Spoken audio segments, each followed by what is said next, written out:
All right. Hello, everybody. Nice to not see you again. Have you seen me again, I suppose? As usual, I hope everybody's safe, staying sane through all this. Important question for everybody.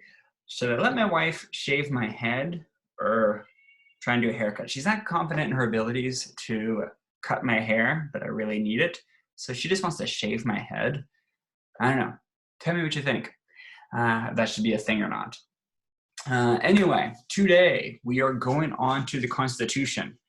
There might be, let's see how long this is. I might have another short little lecture. There's a separate one for the Bill of Rights after this. It's kind of weird because it was supposed to be group work today. The next two lectures were supposed to involve a good amount of group work. Obviously, we're not going to do that. So I don't know, we're going to see exactly how long this takes. And yeah, I might end up adding another lecture on for today. But let's start with just talking about the Constitution and bring up our lecture here. It looks like my dog is at the door. Hold on one sec, let me see. See if you guys can see Franklin. Want to come in?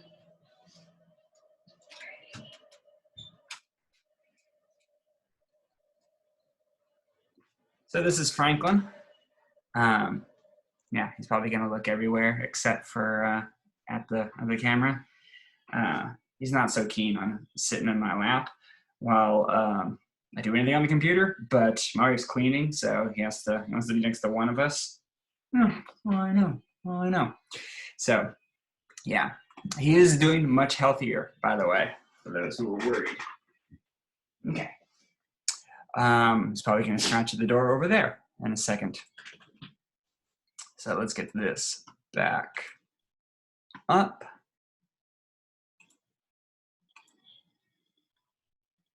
And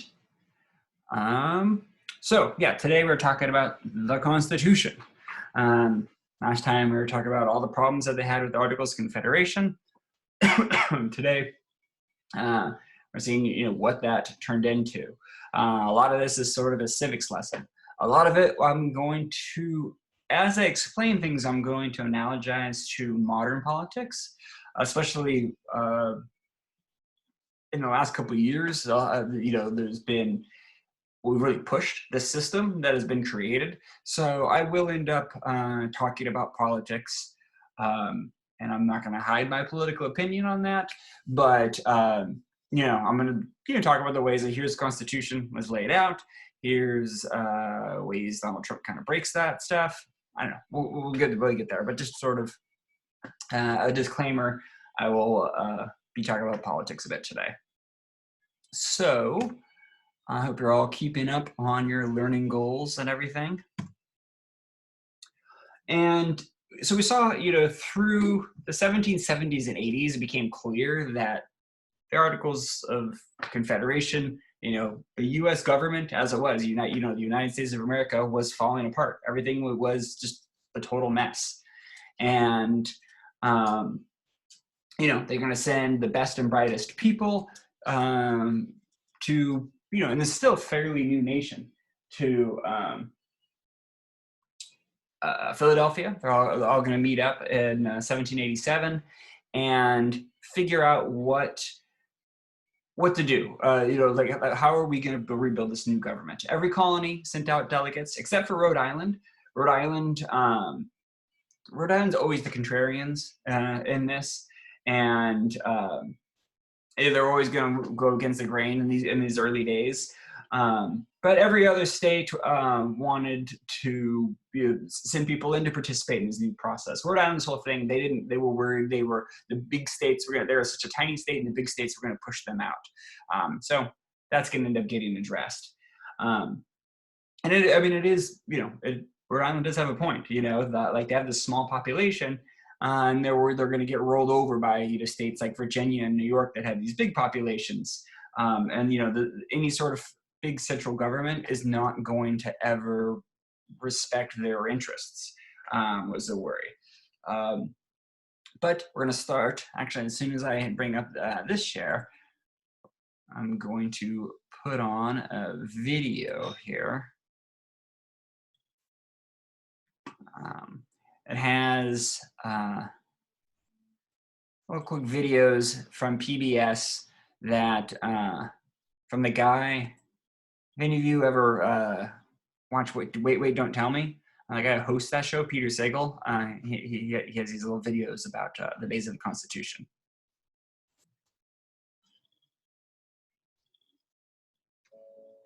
For 50 years, your local PBS station has been a trusted neighbor.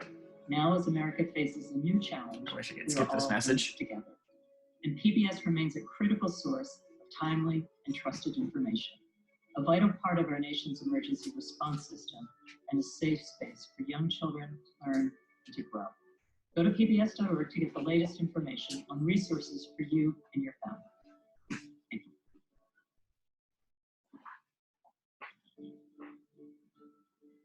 From what I've heard, if you have a question about the Constitution, the man to see is Akil Reed Amar of Yale University. He's like the Yoda of constitutional law. Man. Hi. Hey, how you doing? Fine. I've been wandering around looking for the Constitution. I'm told it's in here. It is. Somewhere. It is. You have it hidden. It's everywhere. Well, here's one. This looks You can very have that bad. one. Really? This Sure. looks like a personal battered. Sure, I have Copy. a whole bunch of personal Really? copies, I think. Yeah. Look, how Let's often? see here. Well, my saltine crackers, but here's another this talk about battered. There you go. Oh, wow. Now that is battered. That is one that has been duly legislated, I think.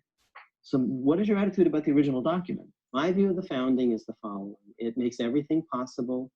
It's actually the most democratic deed in the history of planet Earth. It's that impressive. The world will never be the same. It's the hinge of history. I divide history between the millennia that happened before 1787 and then 200 years since. It's like the Big Bang. The momentum of this revolutionary moment, bringing people together to govern themselves, will ripple out and give us the world that we all live in today. Okay, so the Constitution is a turning point in history. But what were we turning away from? What came before? And why did it need to change? Before the Constitution comes along, each state is basically almost its own nation. And the 13 states are connected together by a loose treaty, a league, an alliance, kind of like NATO or the EU. Akil's talking about the Articles of Confederation. That was the first framework for American government. It was drafted back in 1777 during the American Revolution. And it was so loose that they actually called it a League of Friendship, as if the states weren't really committed. They were just friends. The Confederation Congress couldn't levy taxes, and even raising an army was a challenge. It had to beg the states for contributions. In fact, it couldn't do much of anything unless at least 2/3 of the states were in agreement. And with this crowd, agreement was not a common occurrence. When the Constitution comes along and proposes an indivisible union, and like, why would you go for that? The states had been colonies for decades, in some cases centuries before the American Revolution. They were separate one from the other. There are huge differences, 1,000 miles, huge differences of culture between Georgia and Massachusetts. Really, were they that different? Because you think of them speaking a common language, you think of them... 1,000 miles apart, very different religious denominations. It would be as if today, honestly, the only counterpart would be if someone actually proposed genuine world government with an army of the world and a president of the world and a legislature of the world. And there's only one thing that could make you go for that today. And that's if the Martians were coming. I was about to say, the classic alien example. And you might say, well, we don't love the Chinese, but they are Homo sapiens. And so, okay, we're in. So that was the argument 200 years ago. Martians? Martians are the Brits and the French. Here's what George Washington and Alexander Hamilton say, in effect. We won the American Revolution by this much. We almost lost it. It was a triple bank shot to win at Yorktown and all the rest. And if we don't get our act together, we're going to lose the next war. But if we can create one indivisible nation, we will control the continent, we will be free, and no one will be able to push us around.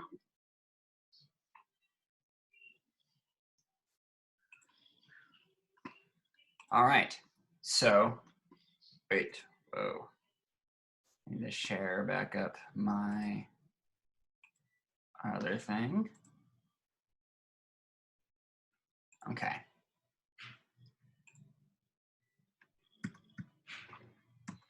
So, it gives you an idea of why they felt they needed to get together in the first place, and they had this sense of solidarity, and I think that parallel of an alien invasion is a really good one. So when they meet up right away, they're going to have to let go of some of their idealism, some of that revolutionary spirit that they had, and get a little more realistic about how is this republic going to actually function? We tried to do this loosey-goosey, and it's not working. How is this actually going to work?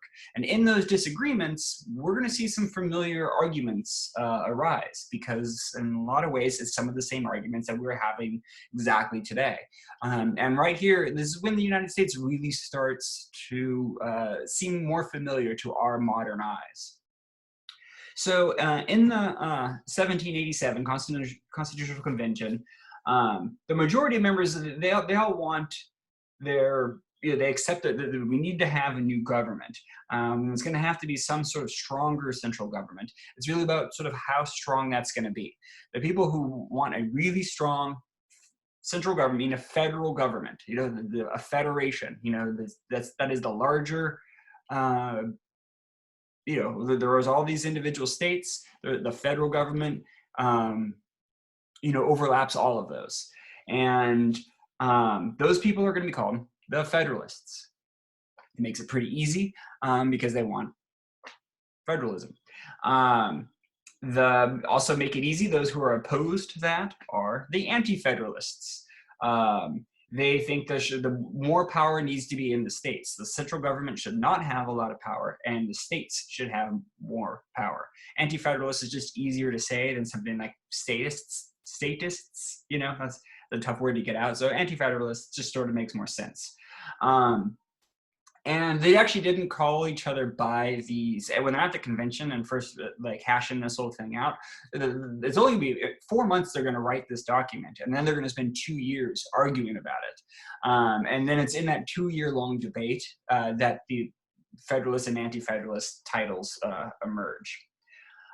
So Federalists tend to be more urban. The people that to be more in cities. A lot of cities have more merchants and trade, things like that. They're trading with other countries. More stuff is coming through there. So they want the stability of a strong central government. And even if you're a regular person who, you're not some rich merchant, you're, a sailor, or you work in a factory or something like that, you are likely to be paid wages, for that pay. So you also want that stability. When there's any sort of economic instability, like there was under Articles of the Confederation, wages and prices tend to fluctuate like crazy. And the money you had last week is worth less than the week before that. It makes you feel like, well, what's the point of working? So the people in cities want a strong central government that's able to regulate all this stuff.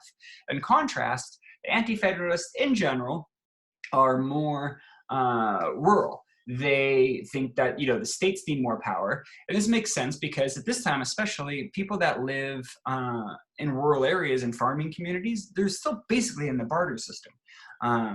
Monetary policy really does not mean much to them.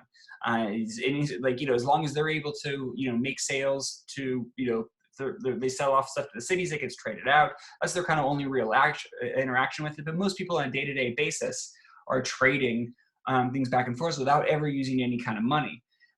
So economic trends, you know, if there's instability, it doesn't hit them as hard. And generally, if you live in a rural area, you have less contact with the government in general. So the people there feel like they don't need the government as much, and they resent that, you know, people in the cities and, you know, that people that are, the Federalists, that they resent that that like, if I'm a rural person, you're a farmer, you're like, why do I have to pay taxes to the strong central government that's going to help regulate life in cities when, that doesn't affect me on my farm? So they're going to, not only feel like they don't need government, they're going to resent having to give up money and freedom to help pay for the overall stability of everybody else.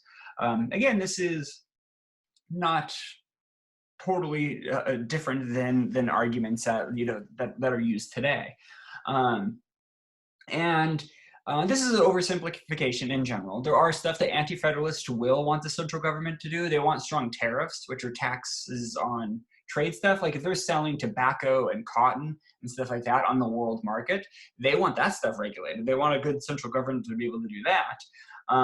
Or they definitely want, at this time, rural in a lot of cases, it is more in the South, rural areas, so these are slave communities, and they have the fugitive slave problem. So they want a central government that can, allows them to go after slaves. They want laws that go across state lines. So, that sheriff in Pennsylvania has to arrest the slave and send him back to Virginia, kind of thing. So there are these sort of ideological, differences, but that sort of breaks down and when it gets down to practicality.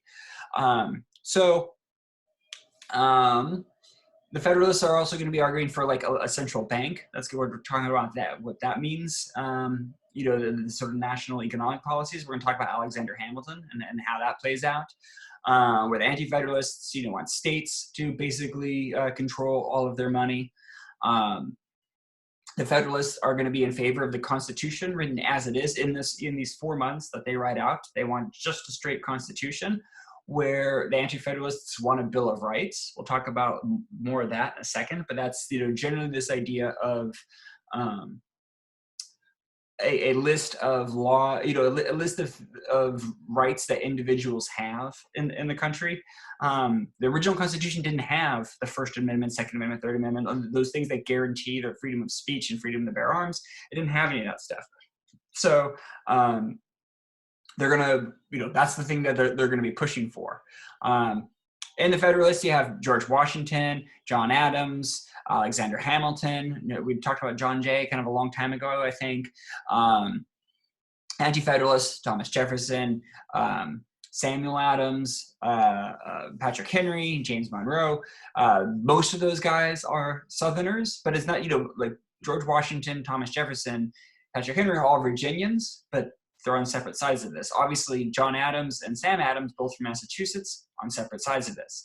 John Adams is thinking more about, how a government needs to be able to work and everything. Samuel Adams is more concerned about the rights of the individual. So you can see how that would play out. And there's a lot of stuff today that, you could see modern Democrats in general favor, a strong federal government in general. They think that, they appeal to people that live in cities generally. The more tightly dense of an area you live in, the more you are likely you are to vote Democrat. Like that's just a fact wherever you are in this country. They want regulation on businesses and on the banking industry. So the rich people and can't fully exploit people. Where modern Republicans, believe in smaller central government. They appeal more to people in rural areas. They want to take away those regulations that the free market sort of dictate things. Generally the idea of getting the government out of your lives. So this is, we generally have had these splits. Things have changed in the last couple of years because Donald Trump is not a conventional Republican. There's plenty of Republicans who early on when he was running, said he's not really Republican because he's all for big government. He doesn't care about the national debt. He's all about running up the national debt.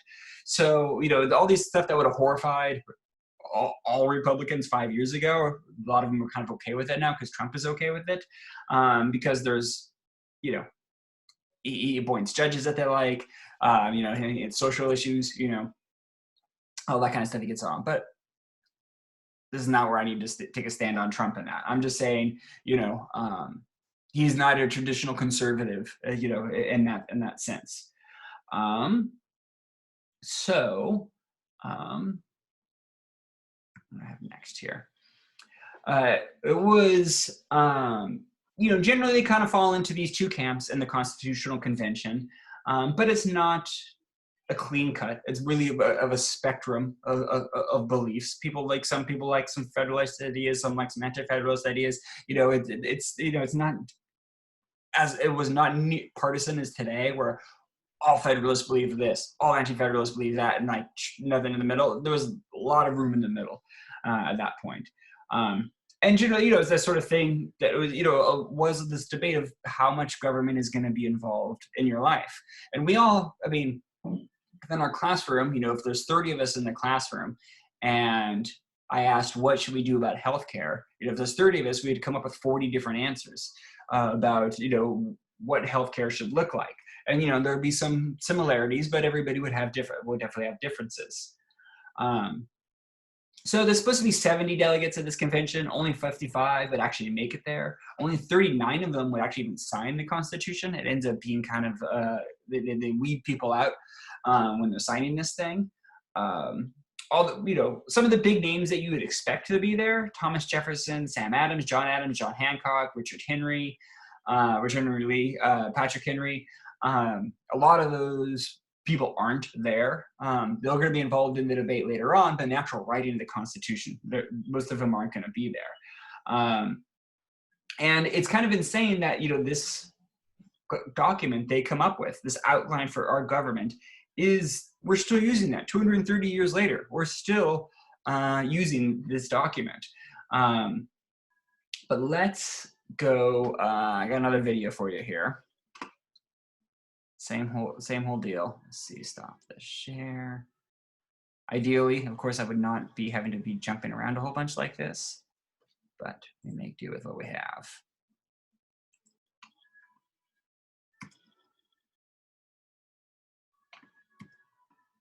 You're gonna make me stop sharing. Sorry, everybody. Well, where'd my whole Google go?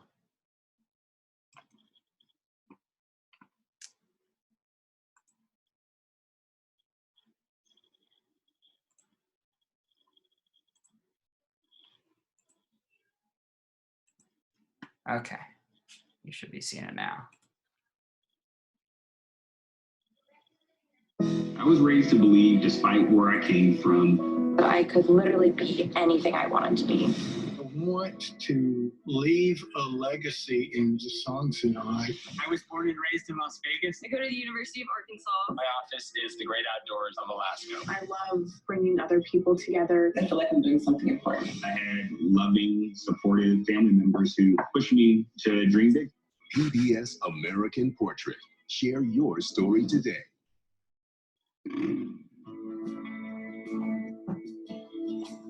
So, with our young nation on shaky ground, the states sent their best and brightest representatives to Philadelphia. They came to fix the Articles of Confederation, and also to make sure that 200 years later, this city would have a booming, constitutionally themed tourist trade.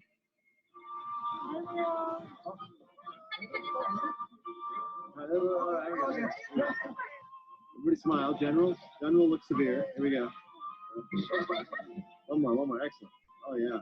1, 2, 3. Oh, that was, okay. All right, here we go. This is the place where it happened back in 1787. Independence Hall, where the delegates, our founding fathers, the framers of the Constitution, gathered to, well, to do what exactly? To find out, I'm meeting with historian Richard Beeman, who literally wrote the book on the Constitutional Convention.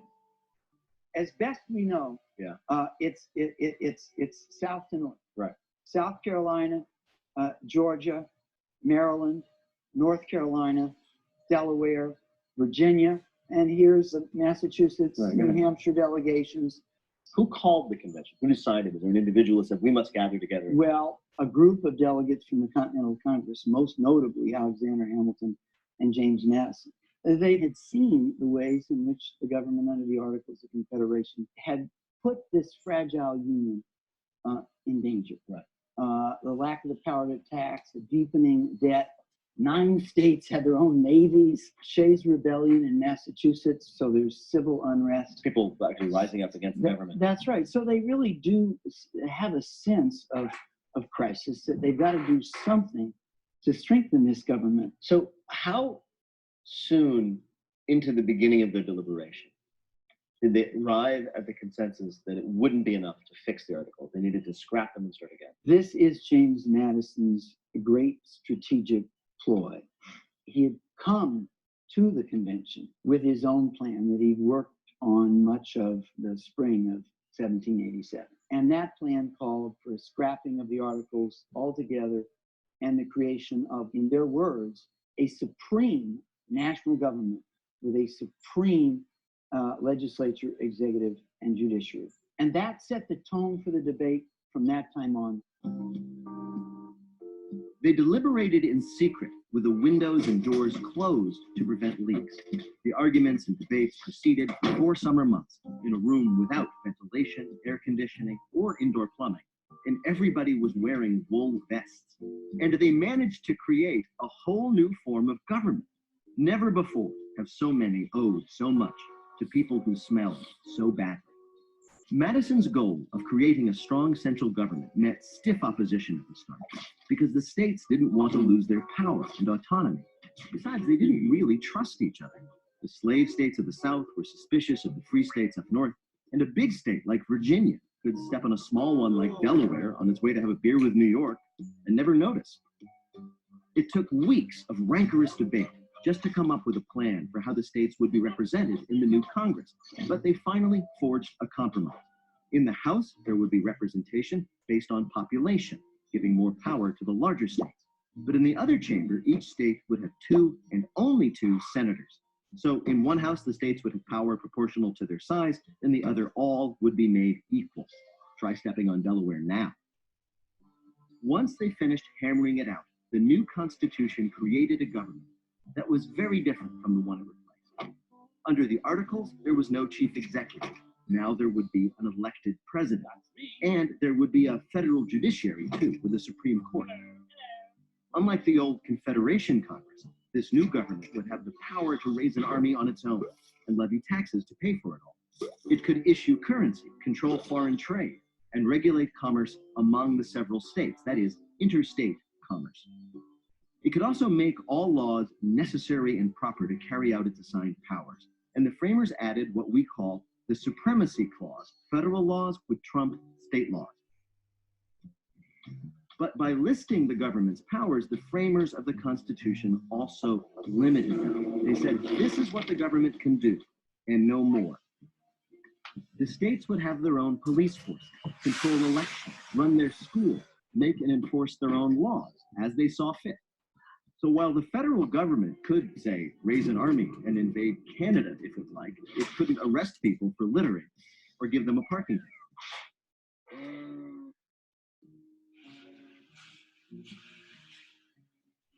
The framers were striving for a balance of power. Did they come up with the perfect compromise? That is, one that makes absolutely everyone unhappy. There are 2 conflicting points of view. That the Constitution created a limited federal government that can only do things X, Y, and Z, the enumerated powers, or the Constitution was intended to create an enormously powerful federal government. Can you resolve that in terms of the intent of the framers? No. Fat lot of good you are, sir. Nor could they, because that was their fundamental dilemma. They did not want to create a government of enormous power, but they did want to create a government with real energy.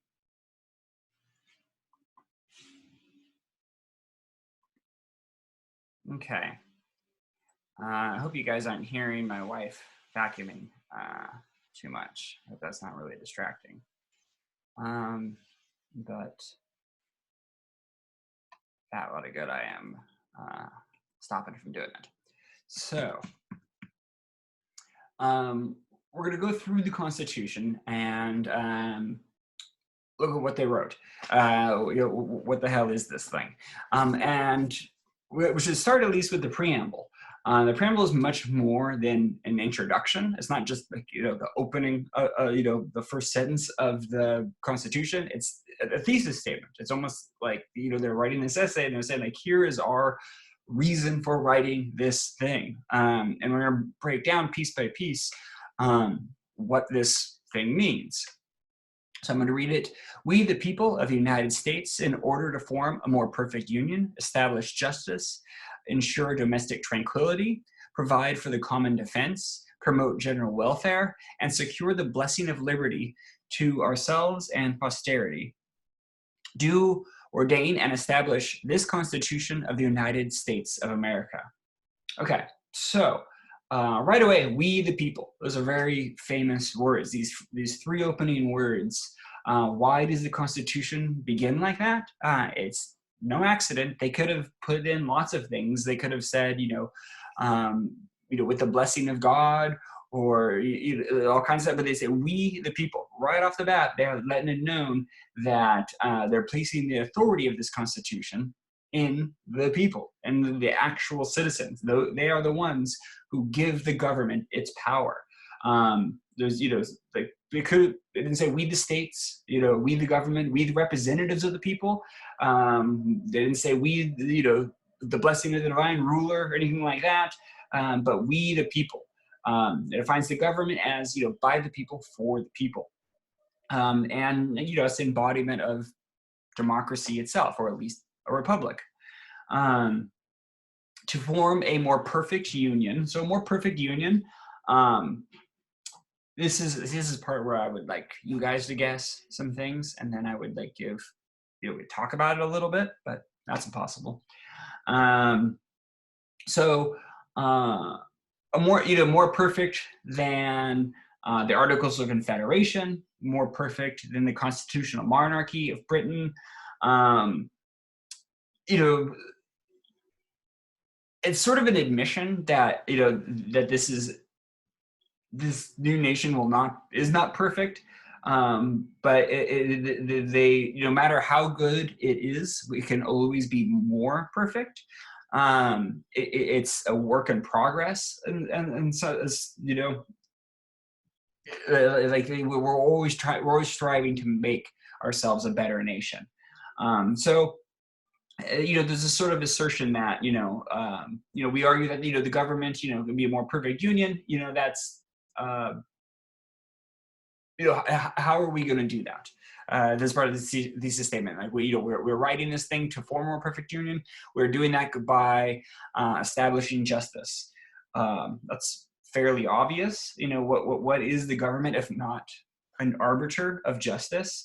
The government just doesn't can't just like go around arresting people, breaking the law. They have to give you a trial. They have to decide, if you're guilty, devise a fair punishment and things like that.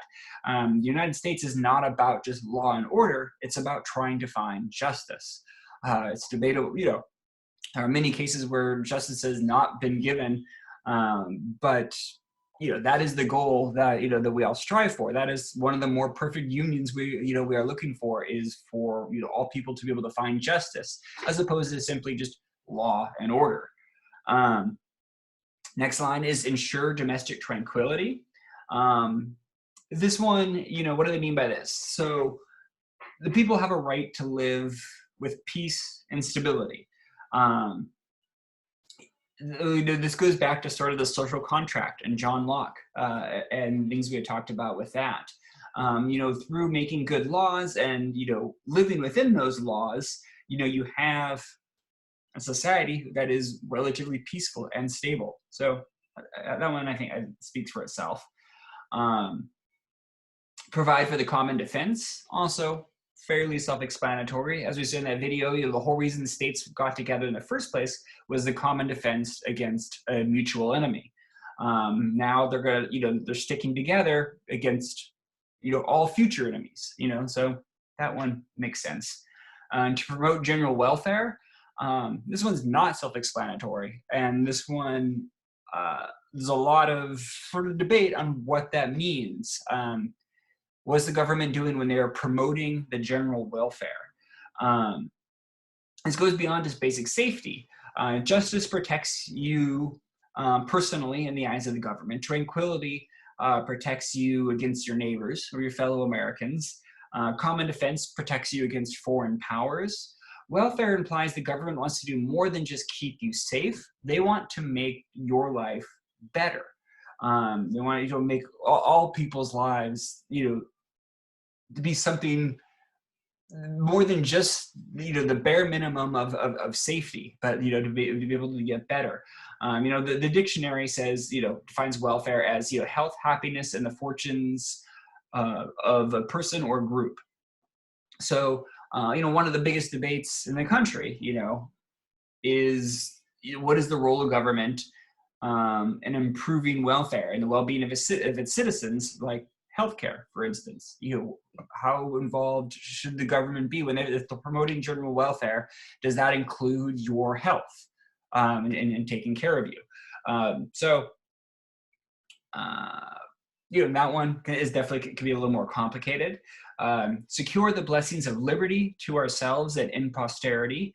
The blessing of liberty is kind of vague, but it's worth noting this is the second usage of liberty right here in the opening sentence.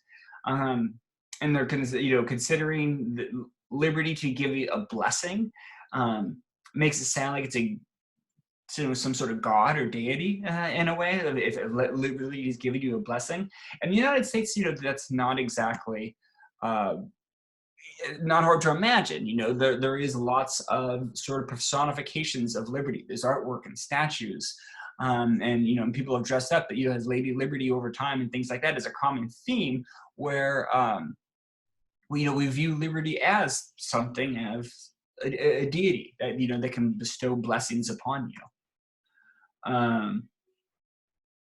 And the society prizes personal liberty even more than obedience to the state, or duty to the state. Liberty is the thing that the fundamental value of the shared values of this country.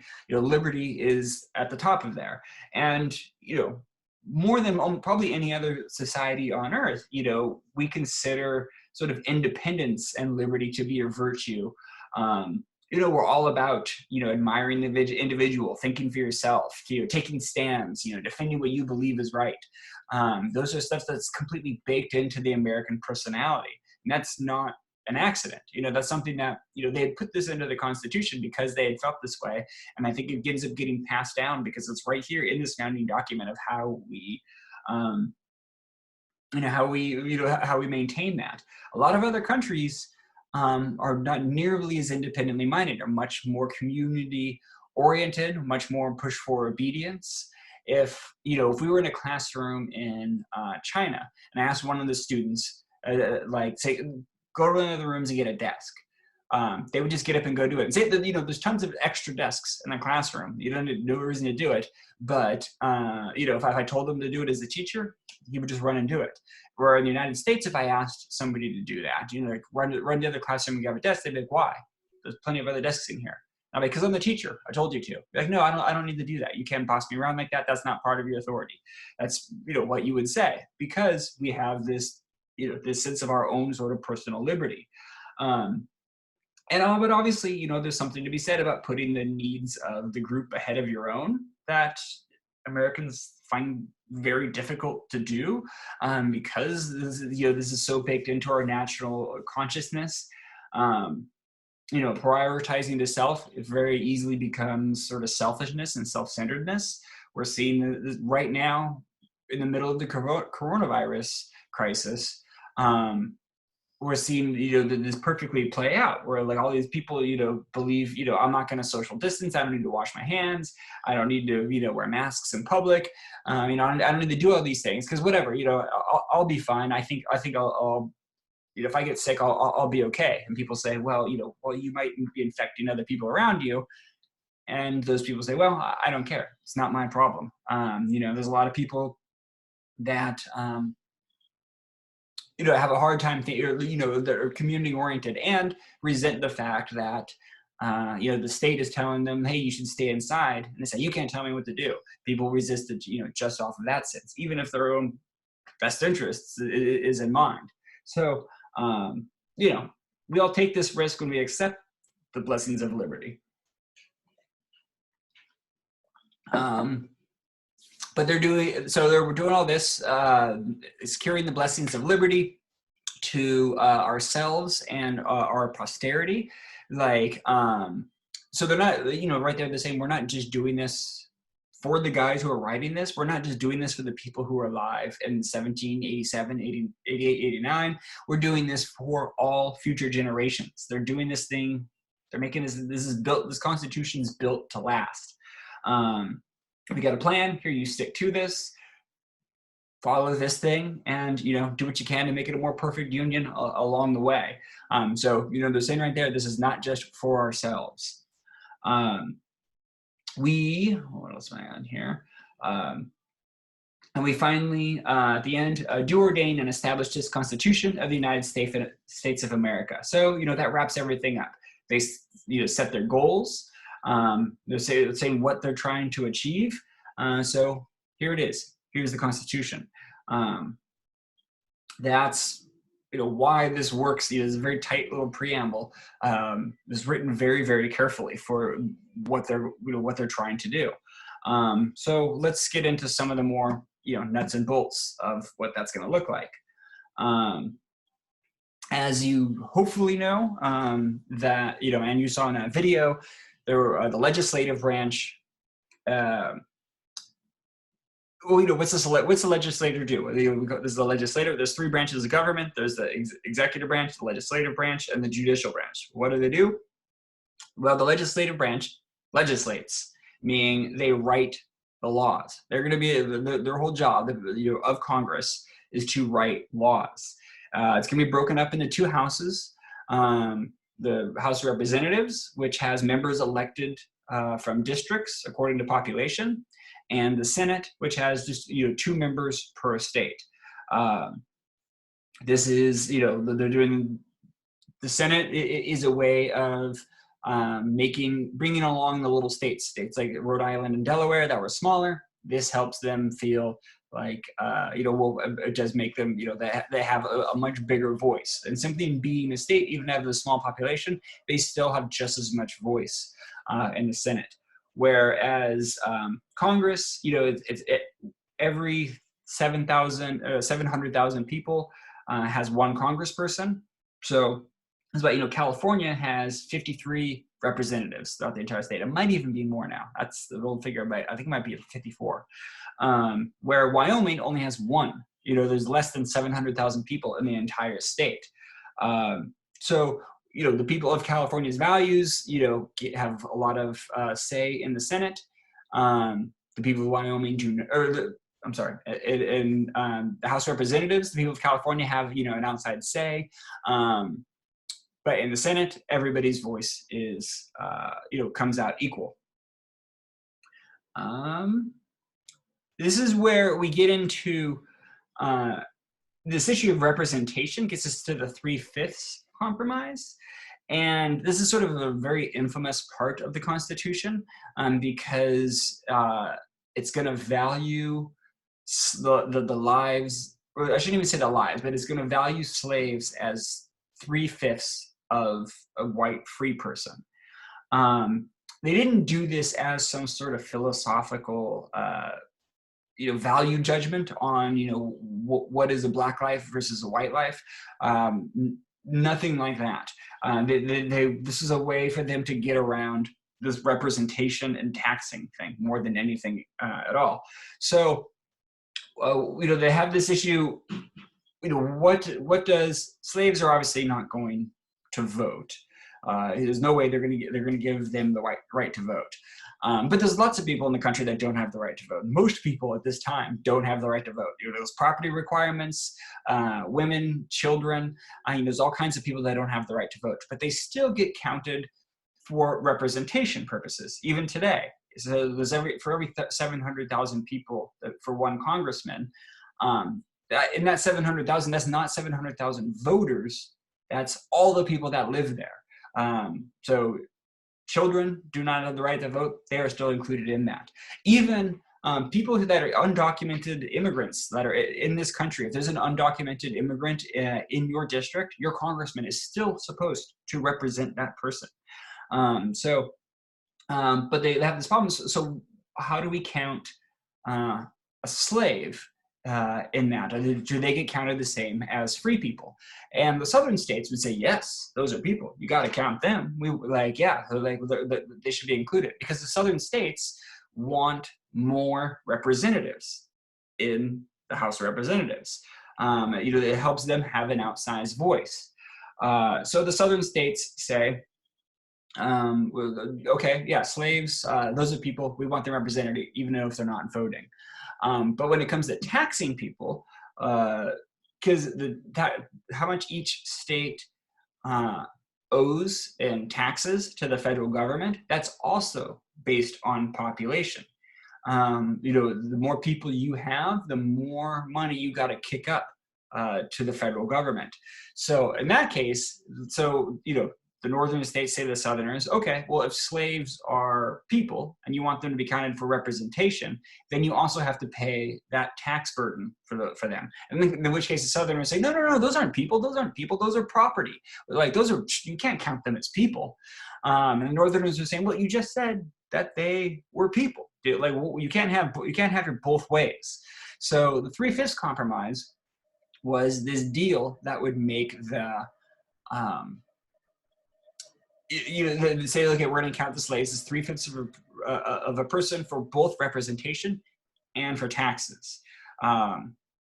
So this will be what they're going to go with up until the Civil War, until slavery ends. These are also similar reasons for why they put in the Electoral College. I don't want to go down that rabbit hole too far right now, but it's essentially to make sure the southern states were more rural, they were less populated in general, and they were worried that they would not, just having the Senate wouldn't be enough. They wouldn't ever win presidential elections. So they put in the Electoral College as a means of making sure that those less populated southern states had a bigger voice in putting who's elected to be president.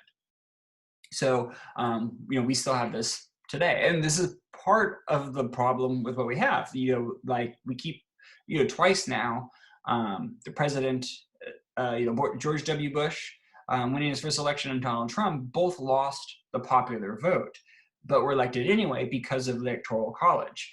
And as the Republican Party increasingly appeals to people in rural areas, we can expect this to become an ongoing problem, where the majority of the people are not choosing the president. The reasons for this date way back, to the Constitution and are up in slavery, but this, again, I don't want to get into a big thing about it. Is there anything else I need to say on this? I don't think so. Nobody really liked this deal. Everybody saw it as being a temporary solution. Most people thought slavery, they were going to try and figure out how to get rid of slavery. They put a clause into the Constitution basically saying you can't touch slavery for 20 years. And we're going to spend that 20-year period figuring out how to get rid of it. And then, when the time comes up, surely we'll have it figured out at that point. And of course, by 1808, they're not going to have it figured out. But we'll talk about that when we get to 1808. It's also worth noting that they don't actually say the word slave in the Constitution. At one point, they say those bound to service, implying it was like some sort of temporary state. Those bound to service.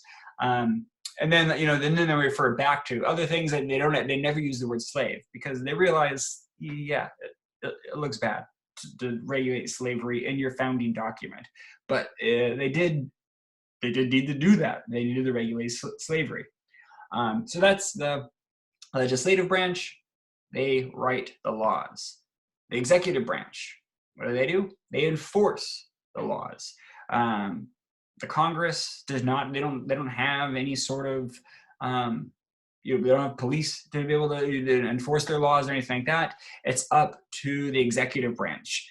The president, he's the top military leader, is the commander in chief, but he's also the head of the cabinet, which at the time when this is first began, there was a Secretary of War, Secretary of State, Secretary of Treasury, and Attorney General. And obviously it's grown a lot since then. Now there's Department of Energy, Department of Veterans Affairs, Department of Transportation, Department of Labor, Health and Human Services, all of these things. There's secretary positions for and that's helped grow the executive branch, and the president was not supposed to be as strong as it has become. It's grown, as all these different federal agencies have gone in, and sort of like as legislators pass these laws, there needs to be more and more ways to enforce those laws across the countries, and this puts more and more authority into the president. There's also sort of this natural thing, I think, too, for people to look towards one person, where there's all this stuff that's not the job of the president, and we keep adding things to it because we just expect the president to to be part of these things. And stuff like job numbers or gas prices, stuff the president really does not have control over.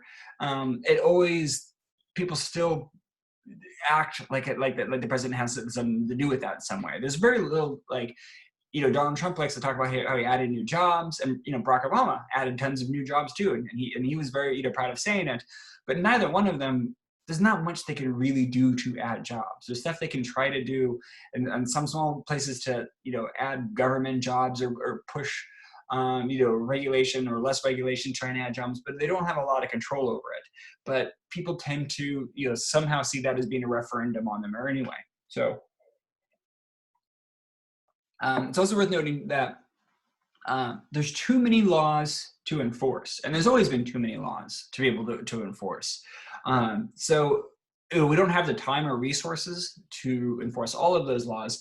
So an important job of the president, as head of the executive branch, is deciding what the priorities are. What are they going to try to enforce more, and what are they going to try and enforce less? Barack Obama did not prioritize immigration all that much, though a lot more than most Democratic presidents. Obama deported a lot of people, actually, but but it was to say he's not stressing immigration laws as much as, we'll say, Donald Trump. But he is enforcing lots of voting rights laws. The Obama administration was really big on making sure that everybody had the right to vote. Donald Trump flips all that. They are not enforcing voting rights laws. They're actually going to make sure less people have the right to vote, and they're being real strict about immigration laws. So there's a lot of authority in the president to decide how are we going to enforce these different laws and regulations. Are we going to put more funding into the Environmental Protection Agency to make sure that they are clean, it's gonna be clean water and and all that kind of stuff? Or are you going to put somebody into that job who whose whole entire lifetime has been trying to take down the Environmental Protection Agency, which is what Trump did. So there's that gives a lot of power to the president, even if they're just enforcing laws and not writing them. I forgot that I had a thing here for the Electoral College. Well, I already talked about that, so let's just go past it. I have a video even. I don't know. I don't even remember what that video is. Anyhow, the judicial branch. What does the judicial branch do? They interpret the laws made by the legislative branch.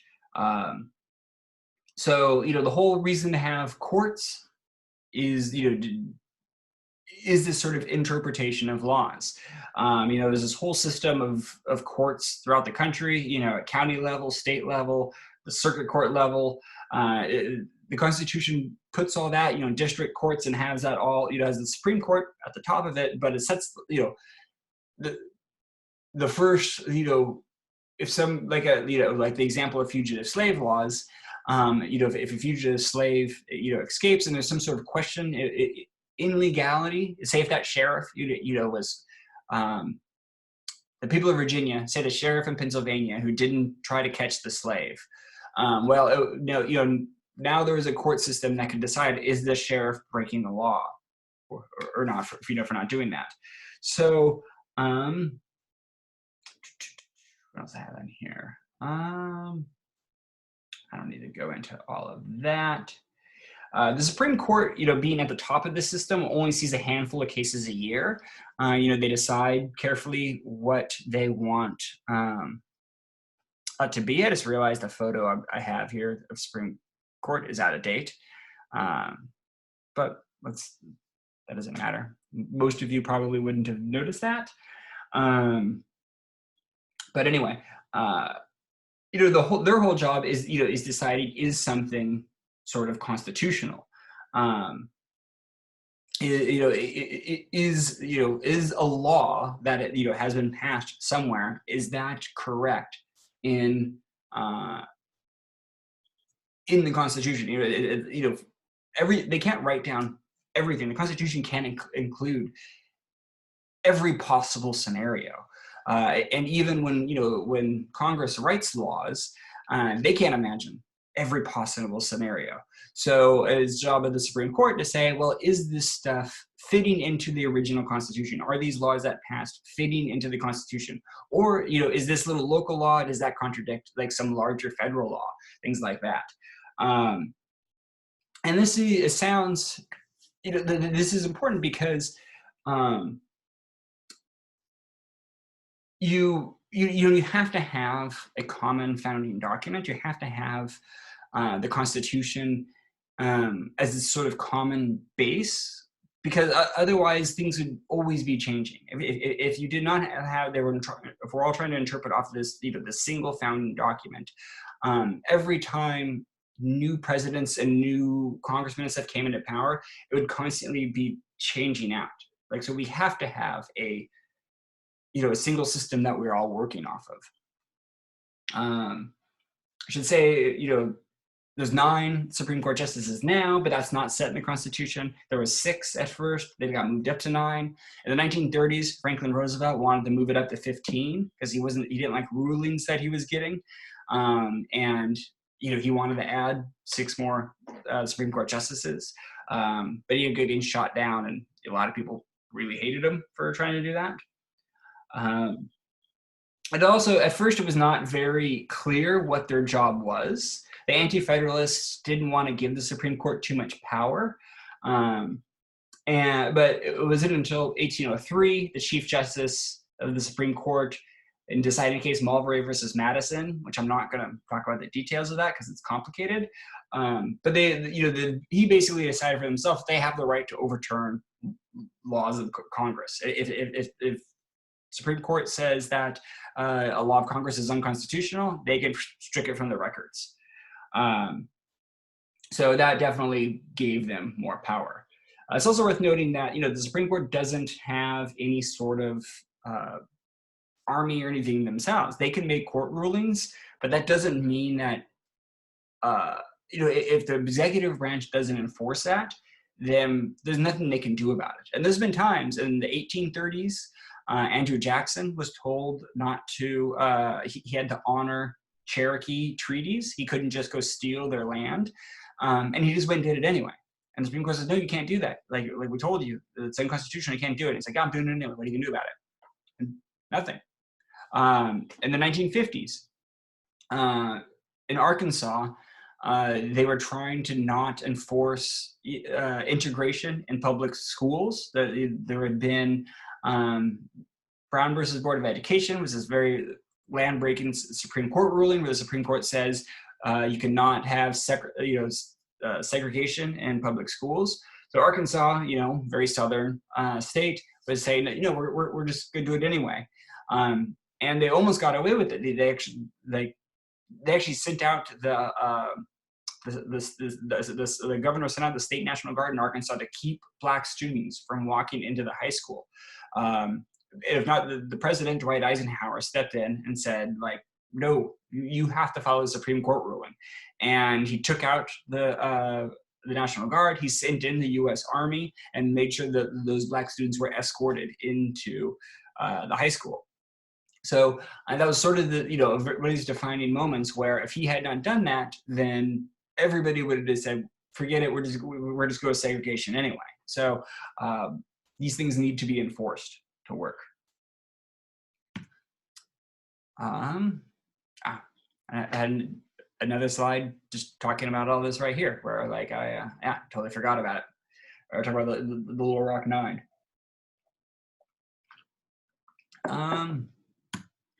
So you might have noticed that there's a lot of sort of overlapping stuff here. This is you know, and the right to overrule each other branches of government, and that is very much not an accident. It's very much by design to have checks and balances. It's really one of the genius parts of this system. The president can veto laws of Congress if he doesn't like a law that they all vote on. You say nope, not doing it. If they get enough people, they can override his veto. You know, if there's really something everybody's strong in agreement and disagree, you know, the president's just being really, really stubborn, they get enough people, they agree with them, they can override it. And it has happened before.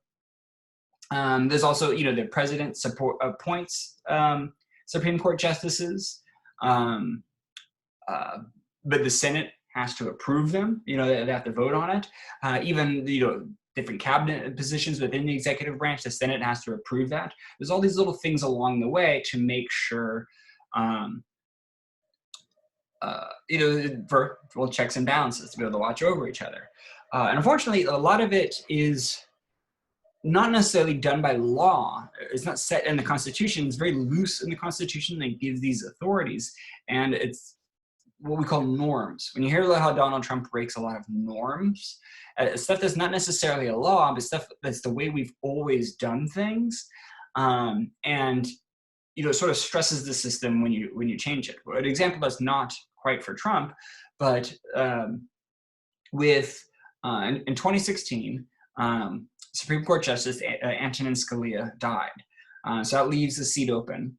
Barack Obama was president, and it's his job to appoint the next Supreme Court justice. But the Senate has to approve that. And the Senate, Barack Obama picks the justice he wants, a guy named Merrick Garland. And the Senate was led by Republican from Kentucky, Mitch McConnell, and he said, no, we're just not going to do it. We're not going to give a review to appoint your guy, and we're not going to do it for anybody that you put in. You know, it's not just this one guy that you put in. We're just not going to even consider appointing somebody because, and the excuse that he gave was saying that presidents can't appoint somebody in the last year of their presidency. But that's just not true. And he would come out and say like, oh, this has never been done. Presidents just aren't allowed to do that. But it has been done. It was done in 1912, 1932, 1968. It's been, even when presidents have been running for re-election, they've been able to appoint Supreme Court justices in 1960, 1940, 1956. All those cases, you know, in election years of presidents appointing Supreme Court justices, and that was just their normal way of doing things. But now Mitch McConnell says, nope, not doing that. He breaks this norm of how they do things, and there's nothing the president can do. Obama had no he had no authority over that, and had to just let it happen. And I think, you know, he had thought Hillary was going to win, and she would appoint the next Supreme Court justice, but a lot of people think, including Mitch McConnell, thinks the reason Donald Trump became president because a lot of people voted for him because they wanted a Republican to appoint that next Supreme Court justice. But again, this is just a total breaking of norms between, you know, these three different branches of government of how these things are supposed to work. And when one person comes along and says, nope, not doing it, the whole thing can come kind of crashing to a halt. And this is sort of scary because, I mean, what if people are willing to break norms? You know, so many norms end up getting broken. it's not that far until somebody will break laws and says, yes, I know this law is written down, but my cause is too important, so I'm just not going to do it. And, you know, a lot of times, what will somebody do? What will happen if Donald Trump doesn't accept the results of the 2020 election and refuses to leave? You know, there's no law set in place for what's going to happen. It just says that, you know, this person, the next guy is supposed to come in, but, you know, if he just refuses to leave, we hit this sort of constitutional crisis. What else do I need to say in this? Impeachment is, of course, another one. There is that, you know, Congress can impeach a president. The House of Representatives writes up a if they feel the president has somehow stepped outside of his authority, House of Representatives writes up, they do an investigation and write up, say, like, we think the president broke this law. That goes to the Senate, and they are the ones who basically act as the jury to decide, did the president actually break these laws, like these articles of impeachment? And obviously this is, you know, a big deal because, you know, we just went through this whole thing. And even in, you know, January of 2020, when the Senate dismissed, you know, the articles of impeachment against Donald Trump, the Republicans in the Senate, you know, it was a Republican majority. A lot of them says, yes, we believe that he did this, like this idea of, you know, he was extorting the Ukrainian president to try and get the Ukrainian president to interfere in our election. Yes, he did that. He is guilty of that. We just don't think he should be removed from office. And there was even some people Republicans were saying, yeah, we think he did it. He should be removed from office, but we don't have the authority to do that. Which is, the Constitution actually says, yes, you do. They explicitly have that. But again, when you have this sort of breaking of norms, if we have people that are willing to just not tell the truth, you know, or say one thing and do another, we're not set up for that. Everything in the Constitution, you know, it only works, you know, if it's people of good faith. You know, it's always assumed that, you know, that people will be working together for the good, for common good. And we're seeing that system get strained right now. Okay. I won't go in any more about all of that. I hope I didn't bother you guys too much with my, you know, with my own politics in there. Like I said, I just want to use that as an example for how all of these different things work. So, one other thing I should mention in this too, Congress has the power of the purse. They make budgets. You know, if the president, you know, hypothetical president was carrying out an unpopular war, they could simply just stop paying for that.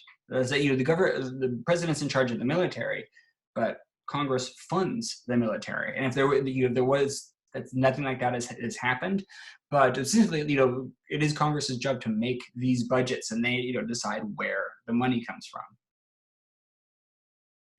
Okay, so the Anti-Federalists, you know, when the Constitution gets written up, it goes to the states to decide if they want to adopt this or not. They're going to vote on, do we want this Constitution or do we need something else? And it is not a for sure thing by any means. There are a lot of Anti-Federalists in every state. In every state, there are people who are saying, we can't vote for this. And the reasons that they're saying, the Constitution gives too much power to the federal government.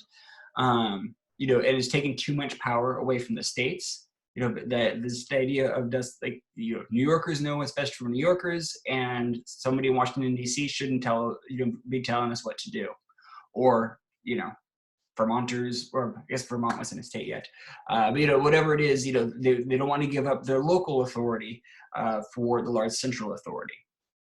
There'll be this issue that becomes, you know, that's known as popular sovereignty.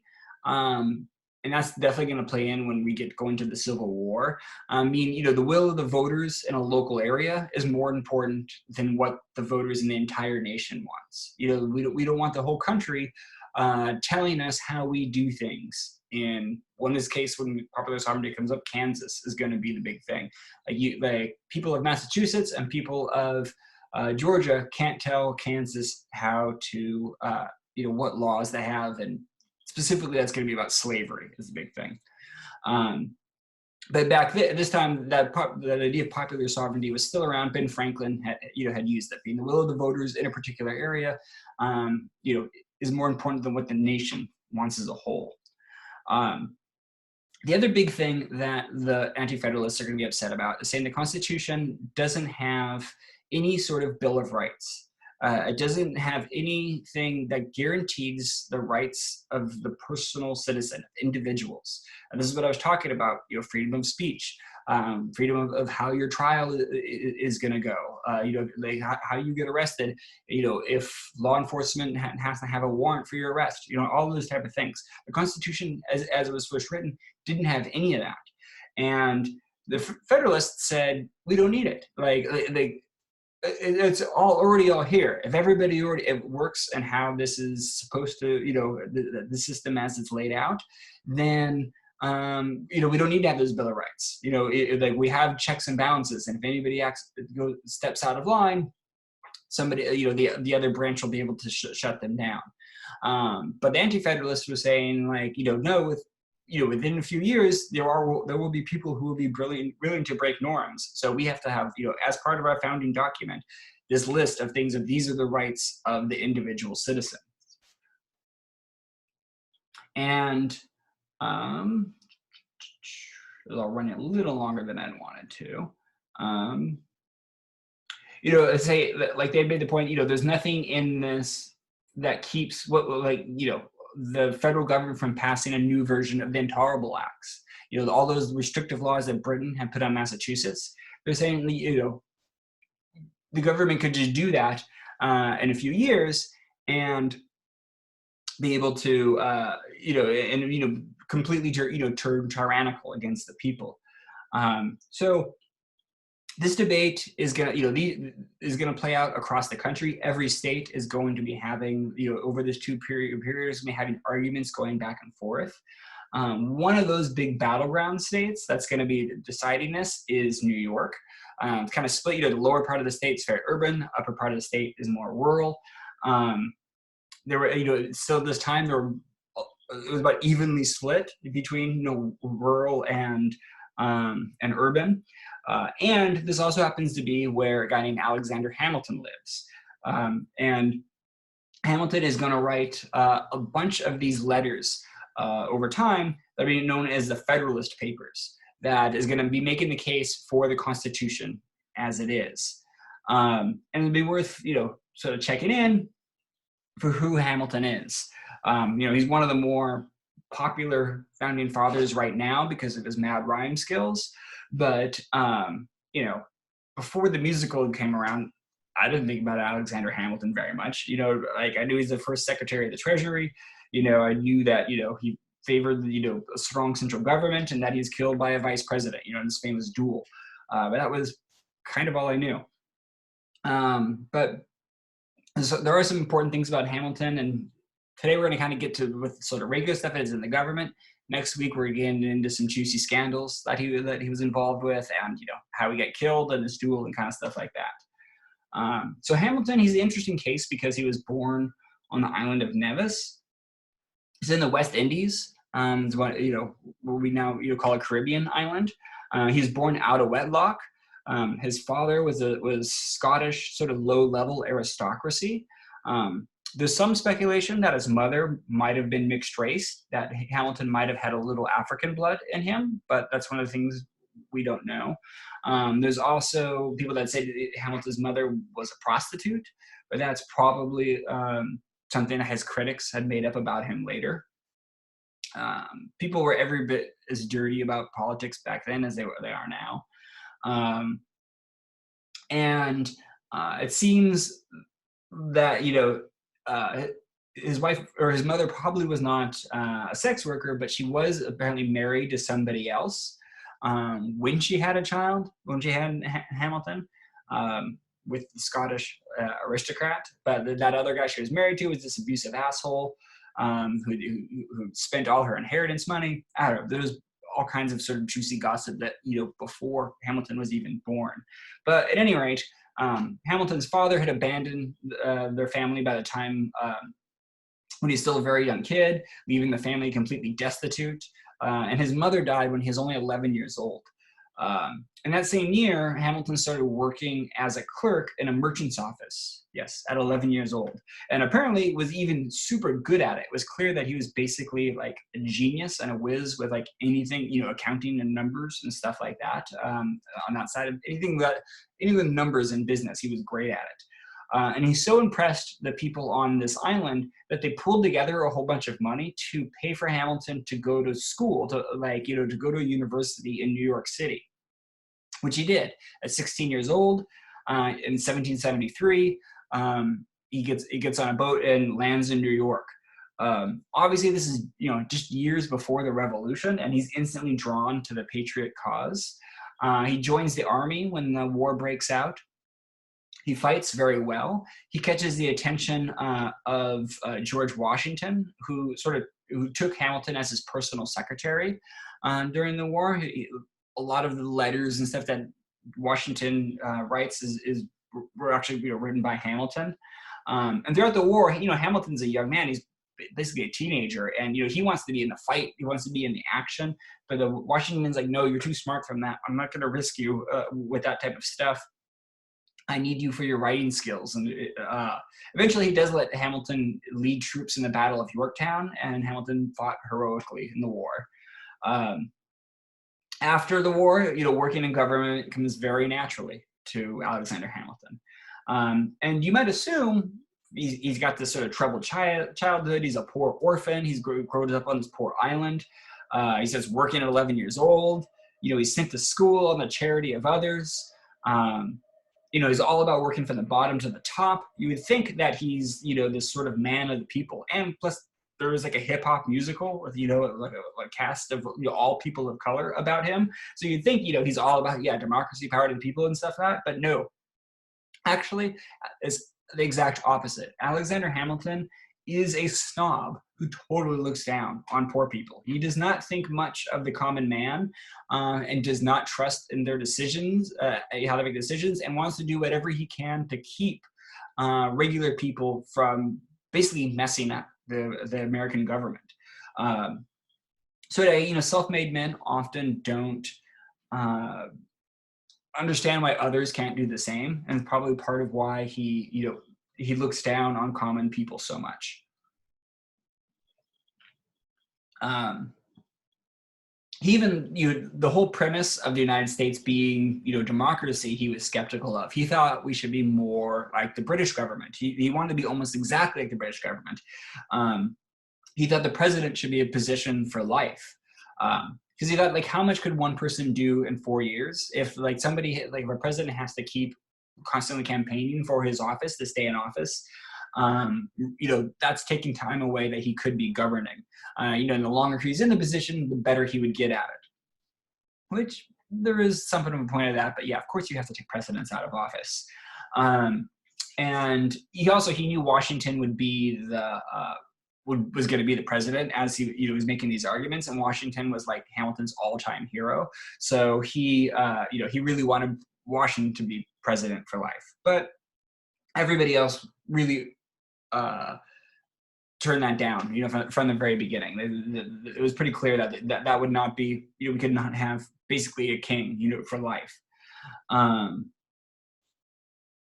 But he did, he's a big advocate for the strong central government. He wanted as many checks as possible on regular voters. And, especially on sort of big changes, he did not want people, regular people to be consulted a lot. And in lots of ways, I kind of have to agree with Hamilton on this.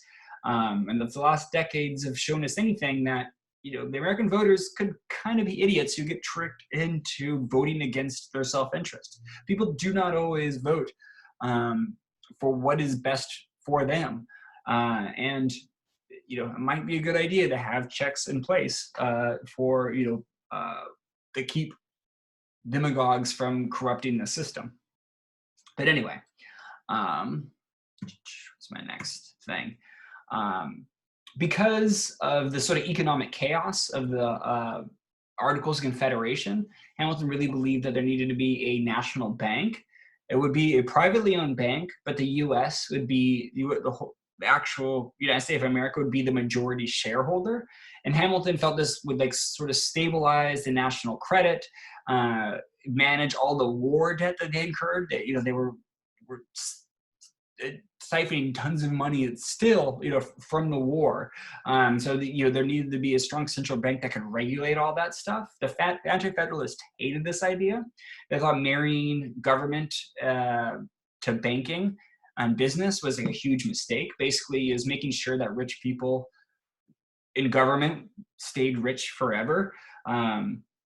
Because basically anybody who was involved in the Bank of the United States would always be too big to fail. The bank would always bail them out, which is a legitimate concern, I think, for sure.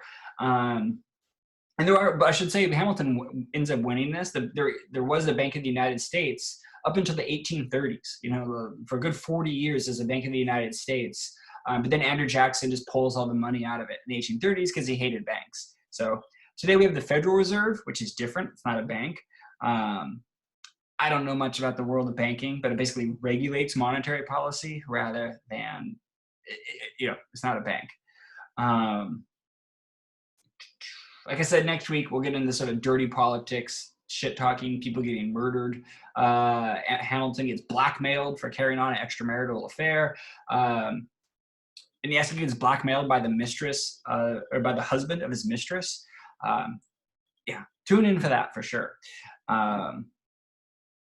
So the last thing that was supposed to be up today was this sort of group work where you were going to read these Federalist and Anti-Federalist papers. These were examples of this debate going back and forth, writing in the case, for the Constitution as it is, then Anti-Federalist saying, we don't recognize the Constitution. The Constitution needs this other stuff before we accept it. And this is still, like, the Supreme Court, when they go back today, the Constitution is relatively short in its writing. They are often looking at the Federalist and Anti-Federalist papers, this sort of debate that gives you this clear insight into what the Founding Fathers were trying to do when they were, when they were writing the Constitution. So, the pages and pages of stuff written around the Constitution that's actually in the Constitution, it really gives a ton of insight of what they were trying to do. And that's, the Supreme Court uses that a lot when they're deciding arguments. And you guys were going to read these little clips and tell me if you thought it was Federalist or Anti-Federalist, what the author was worried about, what they wanted to happen, all that kind of stuff. We're not going to do that because I could try and manage a group work thing over Zoom. I think it would be a big mess. I don't know. There's just some stuff I'm going to have to let go. I do think it's a very insightful sort of exercise. I think classes that have done this before get a really good, come away with a better idea of what the Constitution is and what these debates are. But things have gotten crazy. So I'm actually going to end it here. On Thursday, I'm going to talk about the Bill of Rights. This is going to be a separate lecture. I'm also, I changed the date of our quiz to next Thursday. Also, on that same day, rather than me posting a lecture, I'm going to want everybody to log into Zoom. That is a day I am going to try and get everyone into Zoom, and we're going to talk about the book that you guys have been reading. You've been turning in assignments for, Incidents in the Life of a Slave Girl. So it's time for a discussion on that, but I wanted to postpone that lecture until, I don't know, things got a little more steady and how things are right now. So, but I'll post all this stuff up on Canvas and what I'm trying to do with that. And yeah, this thing about ratification, we're going to pick that up in the next lecture coming this Thursday. Of course, as always, please email me if you have any questions about anything. So far, you guys have been really good about that. Oh, with your papers, I think about 12 left. I'm going to have those done, I think, tomorrow. So Yeah. All right. I'll see you guys on Thursday.